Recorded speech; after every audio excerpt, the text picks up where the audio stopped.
Honesty, back to that question about the empire. I wanna run an empire. I Okay, shall good. be I shall be a wrathful but merciful God. I remember you always talking about that stuff. You were gonna reign supreme and Yeah, take that's all the basically lands. I would that would definitely be be avoiding any place that had Bjorn coming towards the town. Like, oh, okay. wait a second, wait a He's second. gonna No. take all my This money. this is my ideology. This is my ideology. You don't Like, even have to pay me is it money. one for all? Like, what's if you reigned So this empire? is I'm running Would this you like like a be raiding the 14th streets with century like the tanks kingdom. and shit? Like, what would be your attack? Would you be like a Darth Vader or like what's the deal? What's going on? You can hear me out. I'd probably if I was gonna be in.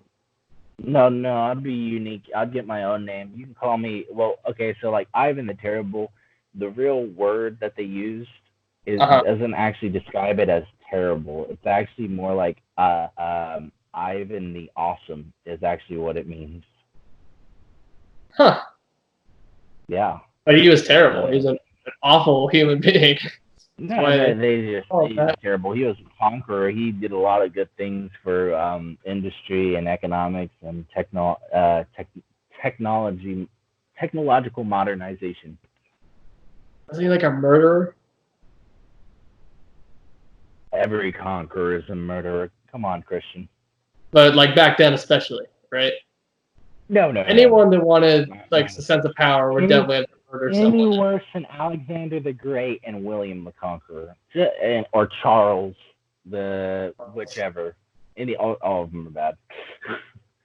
I think Charles the What would you 16th. do? Like, are you I like, are the you gonna try long to be term civil, or are you story. gonna just burn shit down? I've What's your got two idea of ways being an to do empire, this. George? There's two ways to do this. I could either start buying out blocks of land, like I just buy one city block and I just keep on buying out the city block until I own the block, and then Oh, I keep on going from there. And what I would do is I'll tear it all down and rebuild it to where the people can still keep their rents there, but I would make it to where I'd maximize the amount of productivity and money I can make from it. Strip it all down to where I make at 4 levels, unless the weather's bad, 3 levels. But first level would be nothing but storefronts, whether it be a barber, cafe, bar, a little coat shop, whatever. this is really practical. Rent it out. Yeah, Yeah. I plan on making money, but I want people to also make money. It's good for the economy. I want to give as many people opportunities to make money as possible, because not only do they benefit, but I benefit because they keep on giving me money. I can depend on them.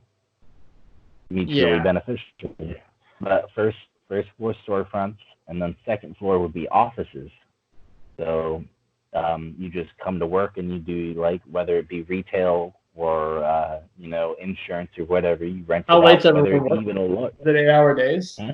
Is it still the Hmm? same as the normal like American work hours, like a 9 to 5, or is it like It's whatever you rent it out for. You're renting it out. You could even do knock shift. I don't care. It's whatever. huh? And third, and if I could get a fourth floor, both of those floors would be like actual apartments and how like the condos and stuff like that. And the reason why is I it's usually really loud on the bars and storefronts, Yeah. and the office spaces are notoriously usually quiet.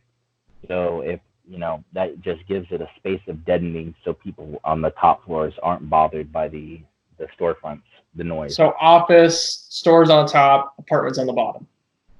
No. Stores on the bottom, uh, um, offices in the center, and then the top floors would be nothing but apartments.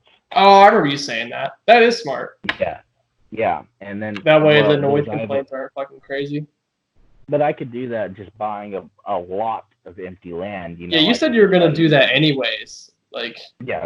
regardless of If you being someone, the conqueror of the earth. yeah. Well, I mean, like I could buy a lot of land over there and just start out with like just getting a house, specifically like a duplex, and then like maybe put 3 or 4 of them. Now I got 4 houses there, renting to 8 different families, maybe just 3 different families. I don't know. And then what happens is after that, because the insurance is so great and it's super easy to set up, I could put an RV park. Bam. Super easy. Lay out some septic, lay out some electricity, make it all self-sufficient too, because I don't want the government to be in my business. And then they still get their taxes, so that's all they can worry about. And then behind that would probably, if I could, do those apartment storefronts and office section, and I could maximize that lot of land to its full potential. That'd be Schaller Town, right? You like build your own little town. Yeah, I'd definitely be building my own town.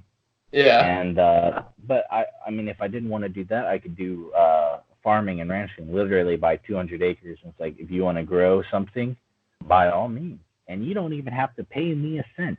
Just sharecrop it. That's what I was talking about, 14th century style. If I owned the land, there was no money involved.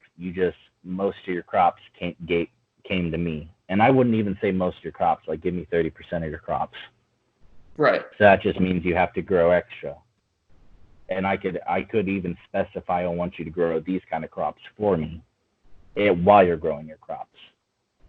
So that's all. So you would get food out of that. And would you get paid from that too, or no? No, that is their form of payment. There's no law that says that they have to pay me in cash. Yeah. There's no. I mean, food is like the best payment, really. It truly is. I mean, and if I wanted to really be a badass dish, I wouldn't even do that. I'd just start buying little bits of properties all along the coast. Alaska, Washington, Oregon, California. I would never be able to do anything in Mexico because unless you're a citizen, they do not allow you to purchase land. You can rent it for 99 years, but that's it.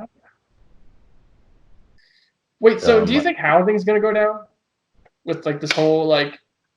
Are we going to hit a recession? Like, what do you think? Dude, will houses be cheaper? Oh, have you seen the price of gas right now? No. So right now, the price of gas is lower than it's ever been. Even in the United States, even in comparison to 1940, 60, whatever. It is. Even in comparison to inflation, this is the cheapest it's ever been. Jesus Christ, dude! I didn't know that. Well, I haven't been out. We haven't had to get any gas. Yeah, there's no need to drive. We got no need. But it's like there's more unemployment than there's ever been, even in comparison to the Great Depression. In reference to the United States, it's just. Yeah, that is fucking crazy. It's rough. People were not prepared. Our government was not prepared. If our government was run like it was supposed to be, this is what you would see so many people right now leaving their posts in office. They'd be bailing. They'd be like, we failed you as your government. We were not prepared. We've been handling this very poorly. So I'm going to hold the seat until somebody else can take it because we were not prepared. We were not ready for such a devastating catastrophe.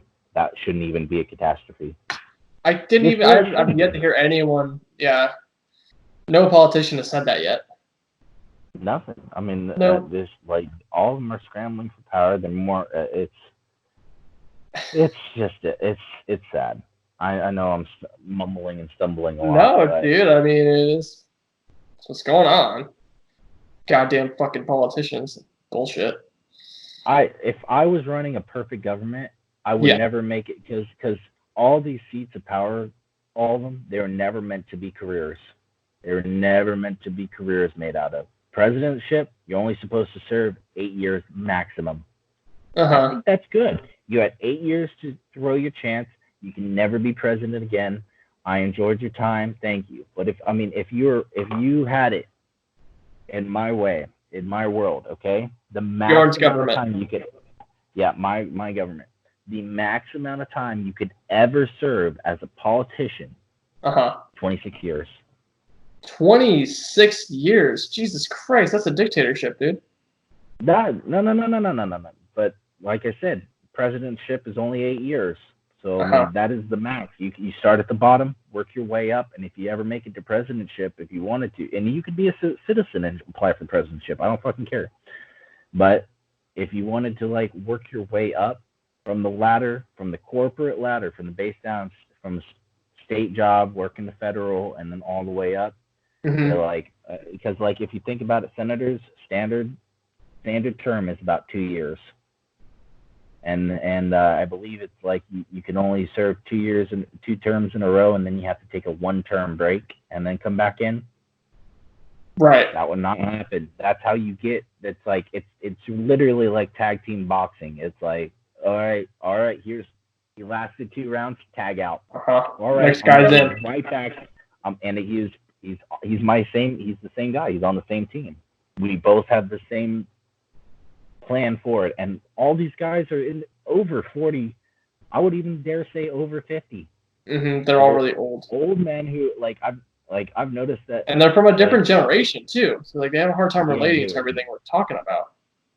Yeah, how could they possibly share the same beliefs and progressive ideas as us? Nothing against them. Their ideas probably were very progressive for their time, but the problem is the longer you have an opinion, and the longer you stand for something, the harder it is to change your mind. And it's not that you should change your mind. It's just you should still be open to other beliefs and opinions, because sometimes nothing is goes on, man. You really do have to like grow with what's happening currently. Yeah, I really doubt these like really old dudes are like thinking about any of that shit. I don't know what they're thinking about. What taxes and people are. I mean, it's a regular belief that getting new laws passed should not have a right to decide whether or not an abortion is right or wrong for them. That's a common belief. Yeah, I mean, that's an example of that. Like that kind of mindset is still in. If they do it where it's like, okay, you had your chance as a senator. If you can get elected, so every time, if you get elected, yeah, you're getting more power, but also there's a likelier chance that you're not going to be reelected because it's a progressive. You served your chance. There's no going back now. It's either forward or you're done. You've had your chance. You've had your chance to state your political belief. You've gotten this far in the ladder with your belief, and you have that much support. If you can keep on getting the support of the public, by all means, continue up the ladder. So like a Doctor Who kind of situation, like keep switching them out? It's more like, yeah. I mean, it's like it forces you, if you had your belief, you can no longer go back. That means a younger person or just another person in general can take up that mantle. And what this causes a large variety of beliefs. It causes a lot of opinions to be heard, and because no one is constantly in one place, it does make it easier for people to see other sides of the laws. Like this, okay, we tried it your way. It's been 8 years, and this is, you don't even have to serve president because you can put in laws as a senator or a representative. We tried it your way. It's been 16 years or whatever, because you've actually made it 16 years up the ladder, and another 8 years would be 24. It's like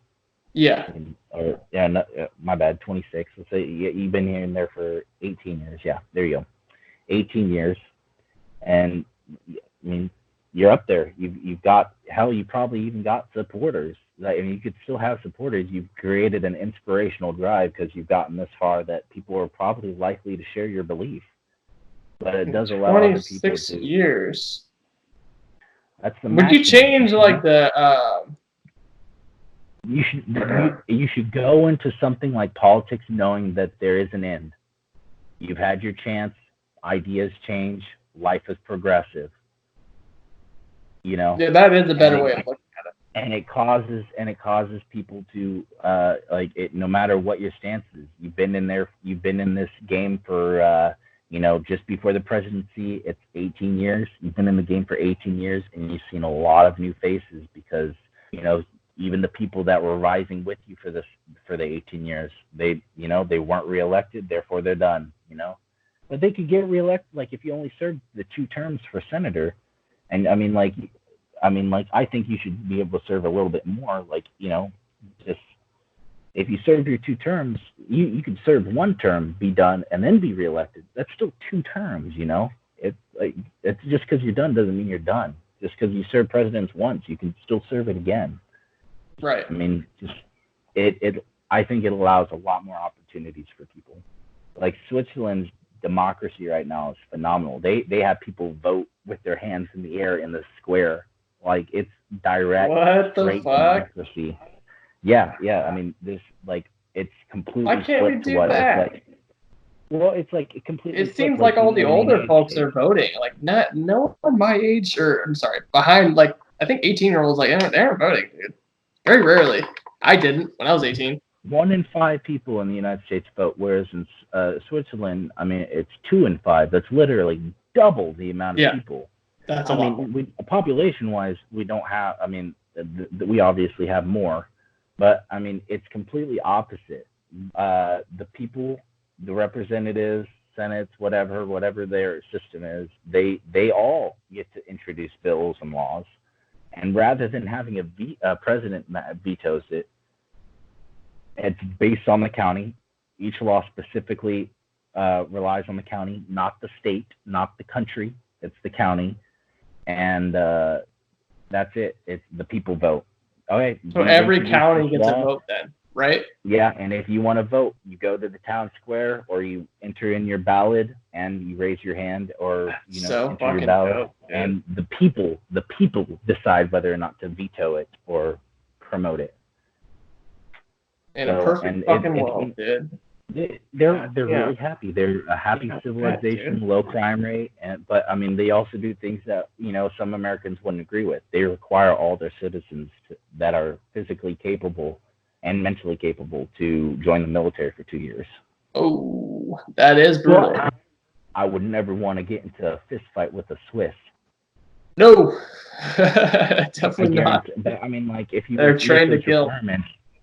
Like in Native American tribes, it was honor and tradition. It was a requirement that every child at a certain age, like 13 or something like that, I don't know about their traditions, that they would start going into battle and start fighting against other tribes and stuff. God, 13 years old.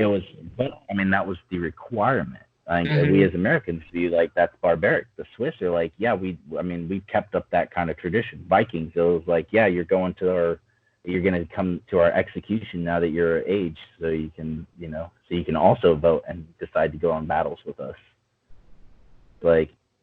Just because you've made it a requirement, I think everyone should have the choice to risk their life for their government. Yeah. But also, don't get me wrong. You know how I don't like the government or military? I would join the military in a heartbeat if I could only serve 2 years. They require 4-year terms, but I would do it for 2 years. Their education, the education and the amount of information and physical benefits that they give you for serving, they're paramount. They're paying you to train you and make you a more effective person and citizen. And I don't think that's a bad idea. I really think it's good to give people who don't really have a purpose or a focus or a goal in mind an opportunity to better themselves mentally and physically. And they make it like a requirement, like school. They don't force you to go to war. They're not at war with anyone. They're strictly a neutral state. But it's like another 2 years of school, physical and a little bit more war-minded. Huh. So people, basic military training and shit, or army training, either one. But having said, they also do have high domestic violence disputes because both of them are physically trained, and they you can make a small purchase to own the weapon that you had in training your entire time. So you can make a purchase to have your gun in your house, and it's registered. It's the gun that you customize all through your 2 years. and they have a lot of domestic violence. I was about to say, yeah, because they're both trained to fight, and yeah, but I mean, they're also considered one of the happiest countries in the world. Like, I would be happy too if I was physically able to defend myself, and I defend knew your that. family. Yeah, that does make a massive amount of confidence in your life for sure. And I got to give it to the military too, because it really does break down discrimination barriers and on racial walls. Like because if you're in the military, you know they do not put up with racism. They do not. There may be some racism that gets around, but it's really on a deadlock. Wow. And it really is. I mean, like putting people through strenuous activities together. I mean, it's no joke. I mean, the movies are no like a dramatization that physical exertion and fear and working together, teamwork brings people together. All sorts of races, ethnicities, and religions. Yeah. Race doesn't even become like a thought in mind at that point. You're all just going towards a certain goal. Yeah, Switzerland. You don't have time to like sit and ponder on like, different cultures and stuff. Which, yeah. I mean, I think it's pretty barbaric that racism is still even a thing, but you know. Yeah, I think we could. Like I said, I don't think it's right that you should force people to do stuff. I think education is a right, you know, but I don't think you should be forced to do it. Really, like you don't. I think I don't know. It is good to know like math and English. If you're forced, like being illiterate is pretty bad. Like it is hard to get by being illiterate. You know, it is. But I mean, that's why it's a choice. Like but 12 years is a lot. Really want. Like, do you really use anything from high school unless you're gonna be like an architect or some shit? Like, and even then, you go to college for that. I mean, like, could you imagine if you did like just 14 years of school? By 14, though, it's the last 2 years was basic military training. It was like that was the next 2 years. So when you come out at 20 years old, 21 years old, you're fucking. Not only are you trained citizen/civilian, educated and reinforced, but you're now legal to do anything you want. You're 21. It's not bad. It's not bad. Yeah, it is just again, putting your life in danger thing is the only thing I'd think in. Sorry, go ahead, Bjorn. No, you're on the roll. Like that risk involved is pretty huge. Yeah. But I do agree with you with the fact that it does get you prepared for life, because you are going to be thrown into situations that are full of confrontation, whether you like it or not. It's going to fucking happen to you. That's the reality of life. I wish I could teach like these. You know, we are technically millennials, but I don't relate to them that much, other than like being fucking super lazy. Like that's it.